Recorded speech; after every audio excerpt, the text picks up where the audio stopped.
ಮಕರ ರಾಶಿ ಮಕರ ಹೇಗಿದೆ ಅಂತ. ರಾಶಿಯವರಿಗೆ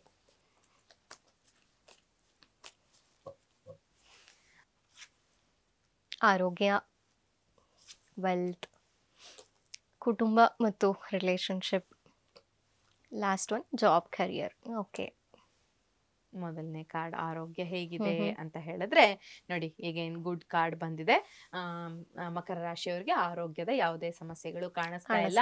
ಹಾಗೇನೆ ಒಂದು ದೊಡ್ಡ ಪ್ರಮಾಣದಲ್ಲಿ ಯಾರೋ ಒಬ್ಬರ ಬ್ಲೆಸ್ಸಿಂಗ್ಸ್ ಇಂದ ನಿಮ್ಗೆ ಯಾವುದೋ ಒಂದು ಭಗವಂತ ಒಂದು ಬ್ಲೆಸ್ ಮಾಡಿದಾನೆ ಈ ತಿಂಗಳು. ನಿಮ್ಮ ಆರೋಗ್ಯ ಚೆನ್ನಾಗಿ, ಯಾಕೆಂದ್ರೆ ಆರೋಗ್ಯನೇ ಭಾಗ್ಯ ಅಂತ ನಾನು ಪ್ರತಿ ಸರಿ ಹೇಳ್ತೀನಿ. ಸೊ ಅಂತಹ ಆರೋಗ್ಯನ ಒಬ್ಬ ಭಗವಂತ ನಿಮ್ಗೆ ಬ್ಲೆಸ್ ಮಾಡಿದ್ದಾನೆ. ನೀವು ನಂಬುವಂತಹ ಒಂದು ದೇವರ ಆಶೀರ್ವಾದದಿಂದ ನಿಮಗೆ ಆರೋಗ್ಯ ಚೆನ್ನಾಗಿದೆ. ಇನ್ನು ಎರಡನೆಯದು ಬಂದು ವೆಲ್ತ್, ಹಣಕಾಸಿನ ವಿಚಾರ. ಹಣಕಾಸಿನ ವಿಚಾರಕ್ಕೆ ಬಂದಾಗ ಇದನ್ನ ಪಾಸಿಟಿವ್ ಕಾರ್ಡ್ ಅಲ್ಲ ಅಂತ ಹೇಳೋದಕ್ಕೆ ಸಾಧ್ಯ ಇಲ್ಲ.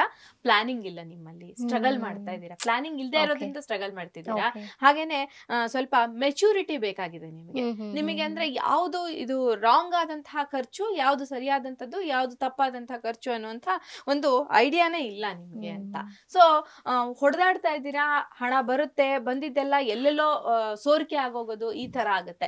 ಇಲ್ಲಿ ಬರಲ್ಲ ಹಣ ಅಂತ ಹೇಳ್ತಿಲ್ಲ, ಬಟ್ ಉಳಿಸೋದಕ್ಕೆ ತುಂಬಾ ಕಷ್ಟ ಪಡ್ತಾ ಇದ್ದೀರಾ ನೀವು ಅಂತ ಹೇಳ್ಬೋದು. ಹಾಗೇನೆ ಸರಿಯಾದ ಪ್ರಮಾಣದಲ್ಲಿ ಸರಿಯಾದಕ್ಕೆ ಖರ್ಚಾಗ್ತಾ ಇಲ್ಲ, ಅನ್ವಾಂಟೆಡ್ ಆಗಿ ಎಕ್ಸ್ಪೆನ್ಸಸ್ ಬರ್ತಾ ಇದೆ. ಫೈನಾನ್ಸ್ ಪ್ಲಾನ್ ಮಾಡ್ಬೇಕಾಗುತ್ತೆ ಮಕರ ರಾಶಿಯವರು ಸರಿಯಾದ ರೀತಿಯಲ್ಲಿ ಹಣಕಾಸಿನ ಒಂದು ಗೈಡೆನ್ಸ್ ತಗೊಂಡು ಮುಂದುವರಿಬೇಕಾಗತ್ತೆ.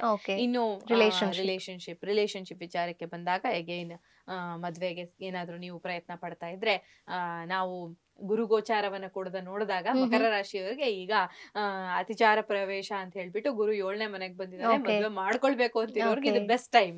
ಅದರ ಪ್ರಕಾರನು ಇಲ್ಲೂ ಅದೇ ತರ ರಿಸಲ್ಟ್ ಬರ್ತದೆ. ಹೇಳ್ದೆ ನೋಡಿ ನಿಮ್ಗೆ ಮುಂಚೆ ಒಂದು ಇದ್ರಲ್ಲಿ. ಸೊ ನಮ್ಮ ಜ್ಯೋತಿಷ್ಯ ನಾವು ಕೆಲವು ಸಾರಿ ಮಿಕ್ಸ್ ಮಾಡಿದಾಗ ನಮಗೆ ತುಂಬಾ ಒಳ್ಳೆ ರಿಸಲ್ಟ್ಸ್ ಕೊಡ್ತಾ ಹೋಗ್ಬೋದು ನಾವು. ಸೊ ಆ ರೀತಿಯ ಪಾಸಿಟಿವ್ ಆದಂತಹ ಕಾರ್ಡ್ ಇಲ್ಲಿ ಬಂದಿದೆ ಅಂತ.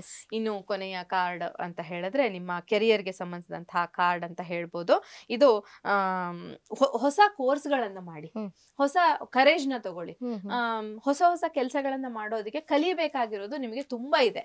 ಆ ಕಲಿಯೋದ್ರ ಕಡೆ ನೀವು ಹೆಚ್ಚು ಇದು ಮಾಡಿದಾಗ, ಕಾನ್ಸಂಟ್ರೇಟ್ ಮಾಡಿದಾಗ ಅದರ ರಿಸಲ್ಟ್ ಏನಿದೆಯಲ್ಲ ಅದು ಪಾಸಿಟಿವ್ ಆದಂತಹ ರಿಸಲ್ಟ್ ಬರೋದಕ್ಕೆ ಅವಕಾಶ ಇರುತ್ತೆ ಮಕರ ರಾಶಿಯವರಿಗೆ ಅಂತ ಹೇಳ್ಬಹುದು. ಯಾವ್ದಾದ್ರು ಕೋರ್ಸ್ ಮಾಡ್ಬೇಕು, ನಿಮ್ಮ ಜಾಬ್ ಬೇಕಾಗಿರೋ ಕೋರ್ಸ್ ಮಾಡ್ಬೇಕು ಅಂತಿದ್ರೆ ಈಗ ಮಾಡ್ಕೊಂಡ್ಬಿಡಿ.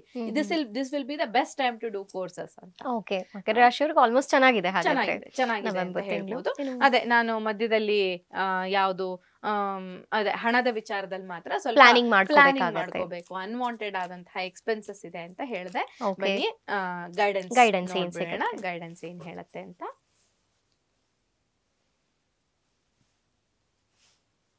ಸೊ ಬಿಗ್ ಹ್ಯಾಪಿ ಚೇಂಜಸ್, ತುಂಬಾ ದೊಡ್ಡ ಮಟ್ಟದ ಒಂದು ದೊಡ್ಡ ಚೇಂಜಸ್ ಬರ್ತಾ ಇದೆ ನಿಮ್ ಲೈಫ್ ಅಲ್ಲಿ. ಸೊ ಆ ಚೇಂಜಸ್ ನ ನೀವು ಅಕ್ಸೆಪ್ಟ್ ಮಾಡ್ಕೊಳ್ಳಿ. ಅದು ಪಾಸಿಟಿವ್ ಆದಂತಹ ಚೇಂಜಸ್ ಆಗಿರೋದಕ್ಕೆ ಹ್ಯಾಪಿ ಚೇಂಜಸ್ ಅಂತಿದೆ. It is not sorrowful. So happy changes ಬರುತ್ತೆ. You have to be ready for that.